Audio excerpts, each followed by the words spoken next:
Bismillah ar-Rahman ar-Rahim. In the name of Allah, the Beneficent, the Most Merciful. I'd like to welcome you, dear viewers, to another in our series, Contemporary Issues. Assalamu alaikum wa rahmatullahi wa barakatuh. May Allah's peace and blessings be on each and every one of you.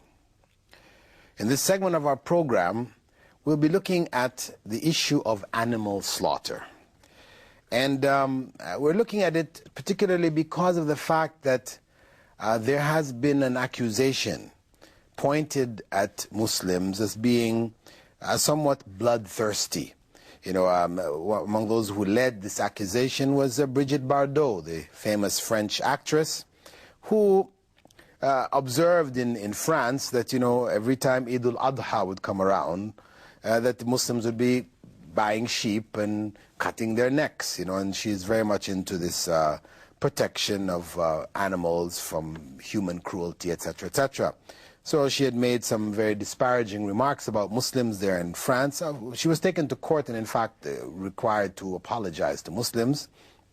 But the idea still is out there, you know, of Muslims really very bloodthirsty. We are known as wanting to fight everybody, and we like to cut the necks of these animals. This is how we are presented.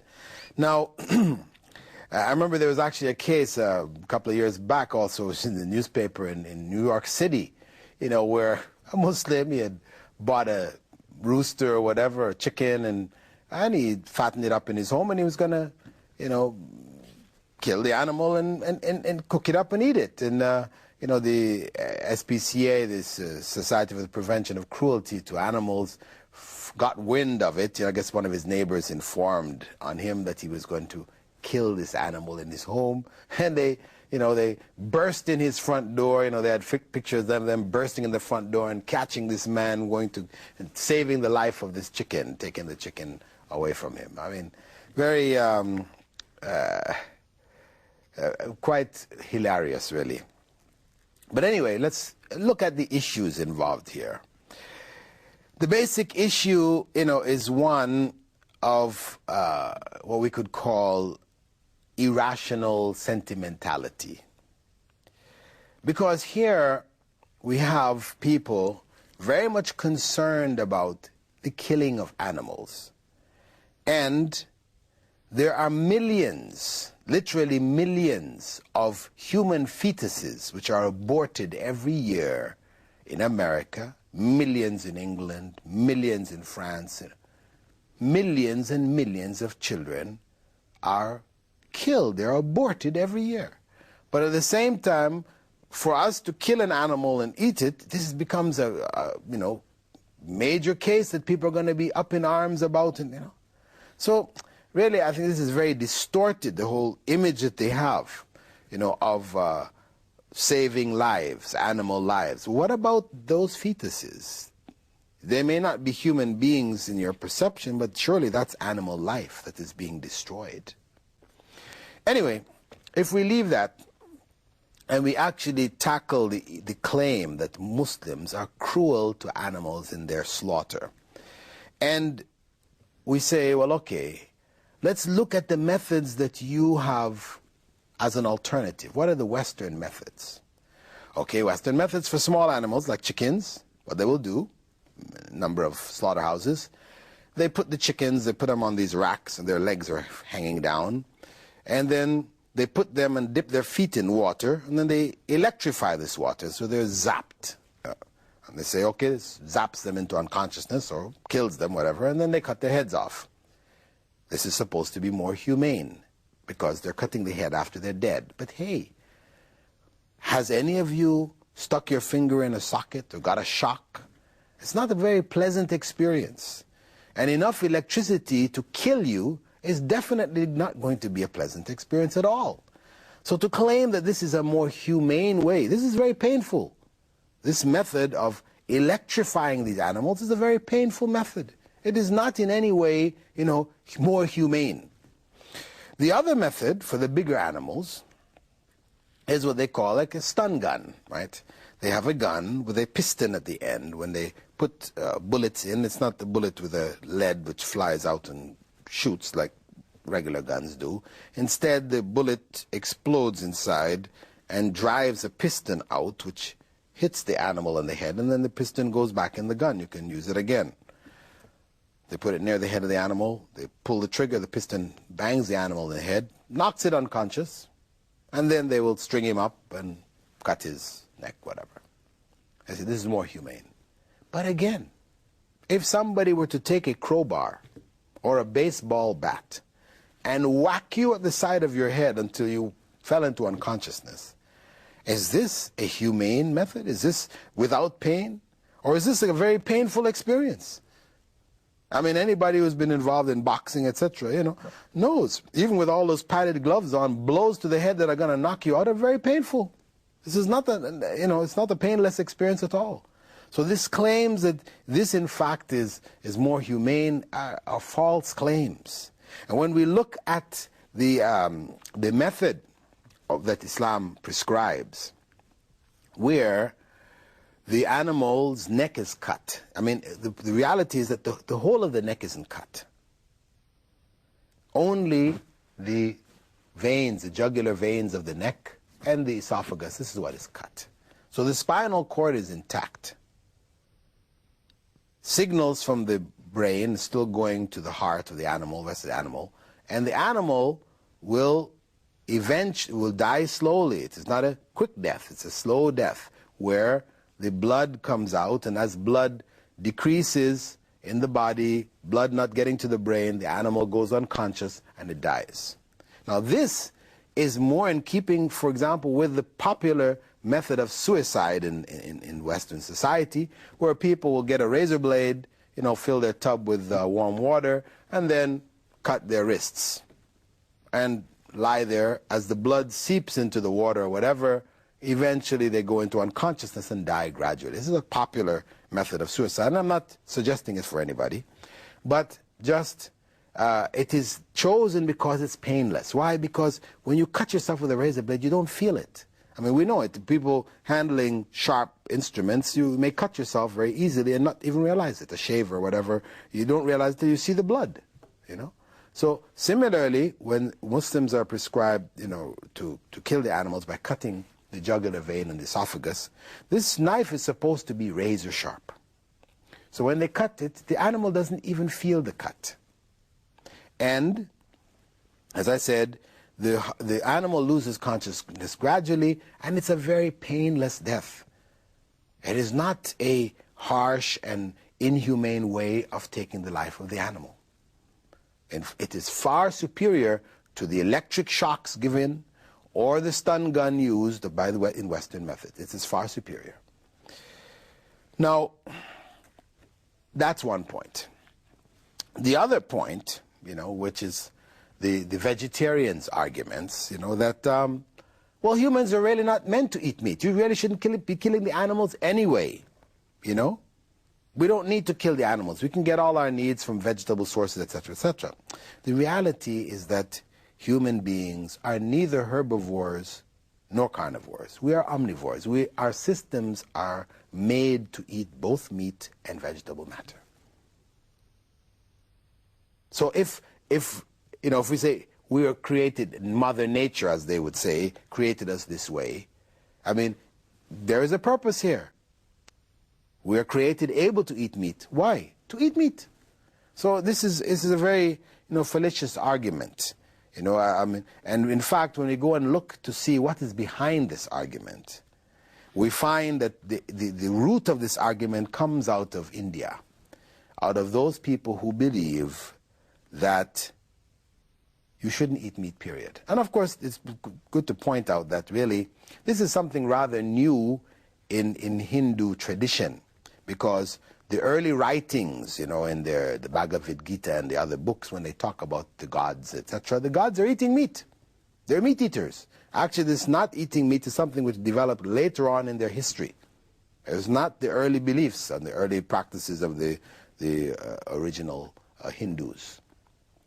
But in any case, this is their standard belief now. And this really came along with the belief in reincarnation.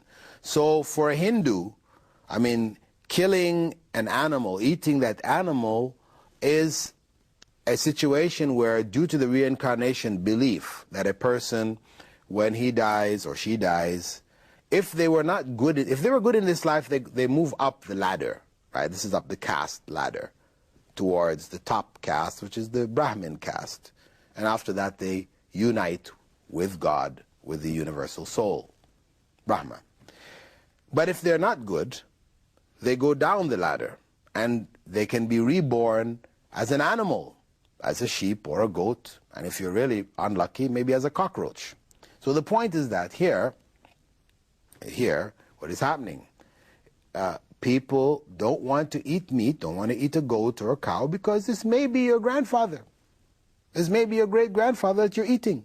So this is where this dislike for the eating of meat came from. I mean, of course, it's been cloaked in other language, you know. Oh, medically arguments, you know, our bodies, and, you know, it is better. But really, that is the essence of it. It's based on that belief. And of course, it's nonsense. It's nonsense. Americans eat beef burgers. You know how many cows are eaten every year, you know, at the Wimpy's and McDonald's, etc., etc. You know, so this is really a pointless argument.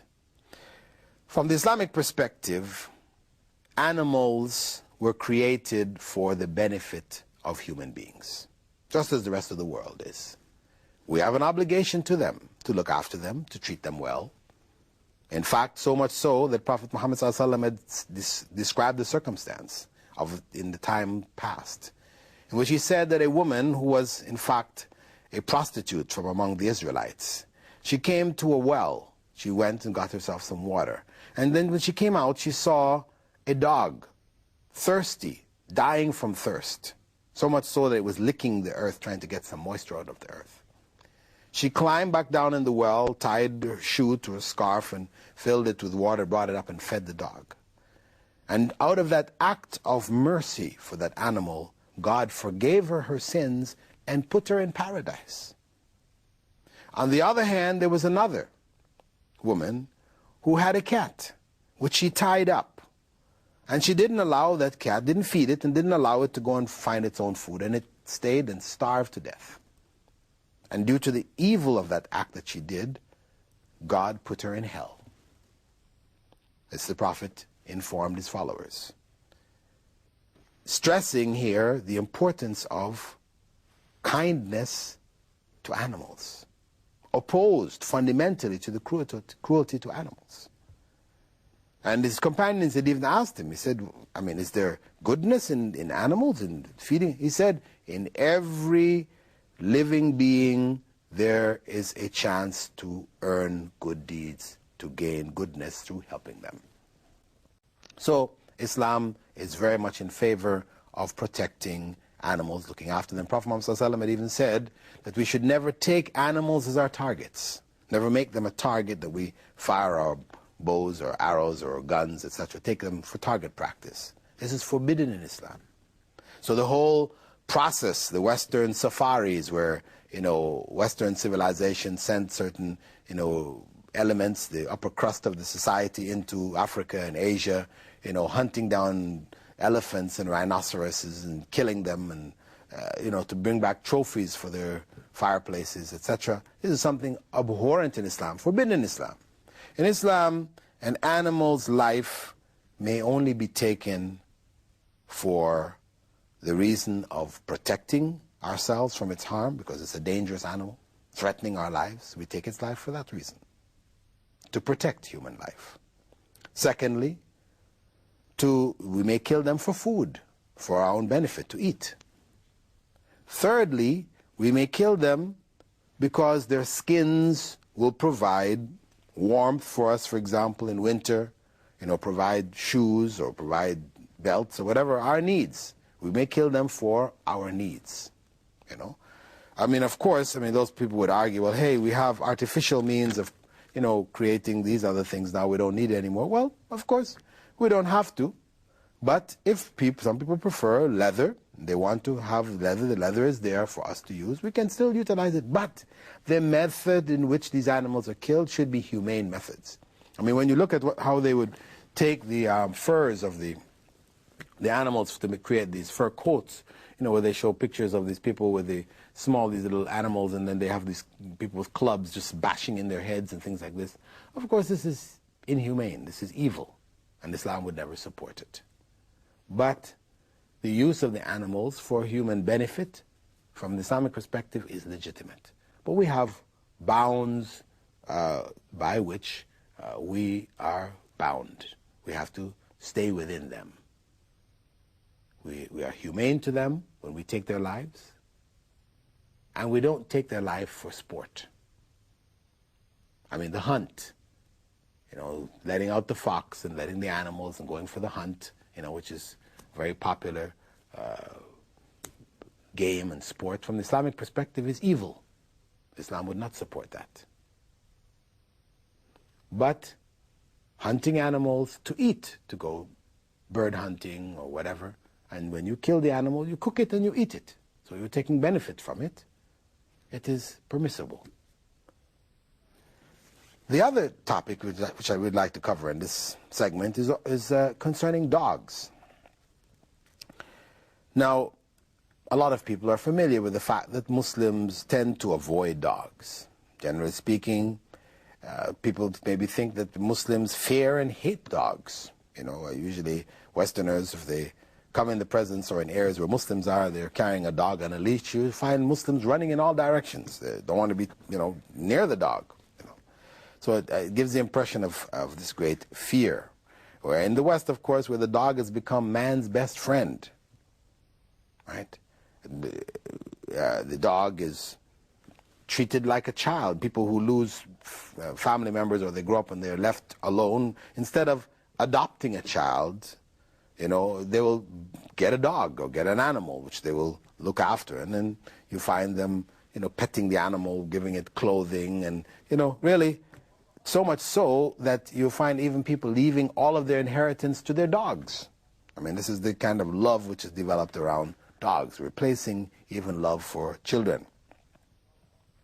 Now, we have to look at the Muslim reaction to the dogs in general, and to understand whether in fact this is according to Islamic teachings or not.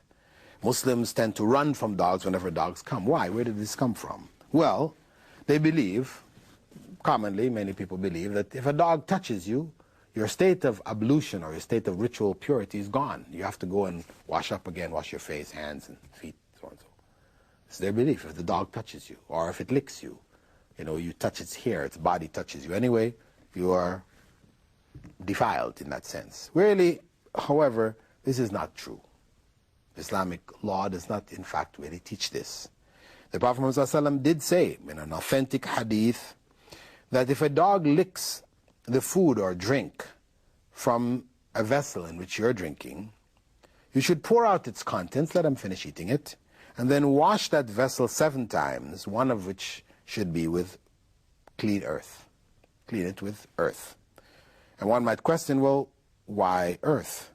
Well, the point is that the vast majority, over 70% of antibiotics come from the earth. So the earth carries with it certain properties which can clean due to its antibacterial action, etc., the way most other products and things cannot. And of course, there's a point to mention that, this was something identified over 1,400 years ago. But however, what it's pointing out here is that there's harm in the saliva of the dog. If a person is in that direct contact, there's some harm which is being passed on.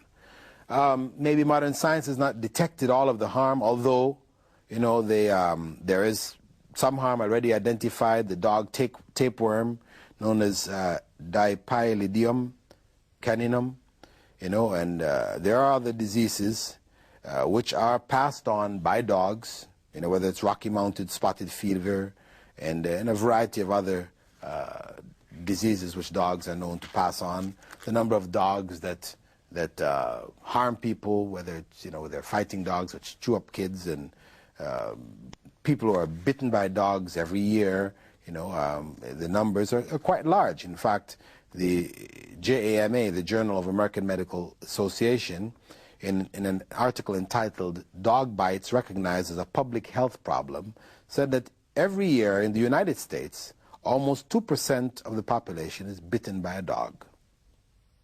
that is, about 800,000 people are bitten seriously enough to require medical attention.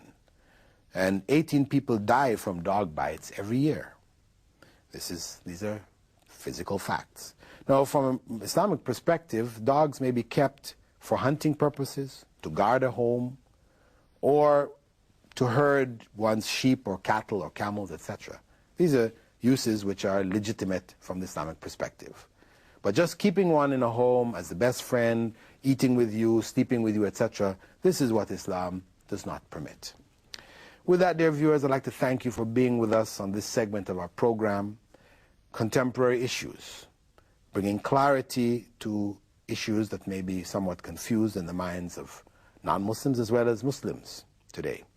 And we hope that you continue to follow our program over the coming episodes. Assalamu alaikum wa rahmatullahi wa barakatuh.